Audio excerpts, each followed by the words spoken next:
एक अजीबोगरीब उल्कापिंड इस स्थान पर गिरा। इसके बाद सैकड़ों किलोमीटर के दायरे में घास एक ही रात में 2 मीटर से ज्यादा ऊंची हो गई। एक दिन एक भाई बहन इस इलाके से गुजर रहे थे। अचानक उन्होंने घास के घने जंगल के भीतर से एक बच्चे की चीखें सुनी। बिना ज्यादा सोचे दोनों अंदर चले गए। बहन को थोड़ी घबराहट हुई, इसलिए उसने आगे बढ़ते हुए मदद के लिए फोन मिलाया, लेकिन कॉल के बीच में ही नेटवर्क गायब हो गया। यह देखकर उसे महसूस हुआ कि चारों ओर एक अजीब सी शांति छा गई है। कुछ पल सोचने के बाद वह हिम्मत जुटाकर और आगे बढ़ने लगी।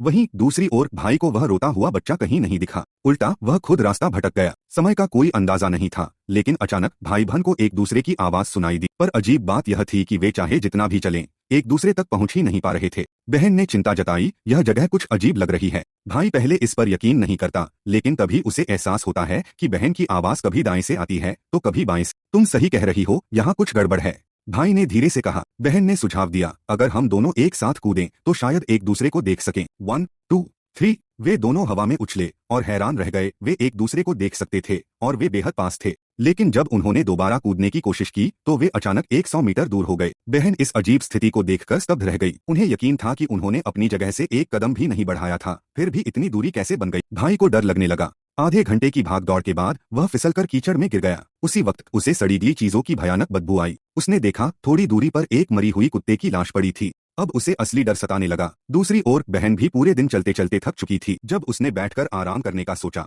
तभी एक अजनबी पुरुष सामने आ गया। उसने कहा, मैं दादू हूँ और वही आदमी हूँ जिसने अभी अभी अपने बेटे को बचाने के लिए मदद मांगी थी। अगर तुम बाहर निकलना चाहती हो तो मेरे साथ चलो। बहन डरी हुई थी, लेकिन आदमी उसे खतरनाक नहीं लगा। उधर भाई को असली वो बच्चा मिल गया जिसकी चीखें सुनी गई थीं, लेकिन बच्चे के हाथ में एक मरी हुई मुर्गी थी। भाई ने घबराकर पूछा, क्या तुमने मुझे मदद के लिए बुलाया था? बच्चे ने जो कहा उससे भाई हिल गया। नहीं, मैंने तो किसी को नहीं बुलाया, बच्चे ने कहा। फिर तुम यहाँ कैसे आए? मैंने घास के जंगल में किसी आदमी को बचाओ बचाओ चिल्लाते सुना था, इसलिए अंदर आ गया, लेकिन फिर मैं भी बाहर नहीं निकल सका। बच्चे की कहानी भाई की कहानी जैसी ही थी, पर अगली बात ने भाई की रीढ़ में सिहरन दौड़ा दी। मैंने तुम्हें पहले देखा है, बच्चे ने धीरे से कहा। तुम्हारी बहन इस वक्त मरने ही वाली है। रहस्यमयी पत्थर। बच्चा भाई को एक बड़े रहस्यमयी पत्थर का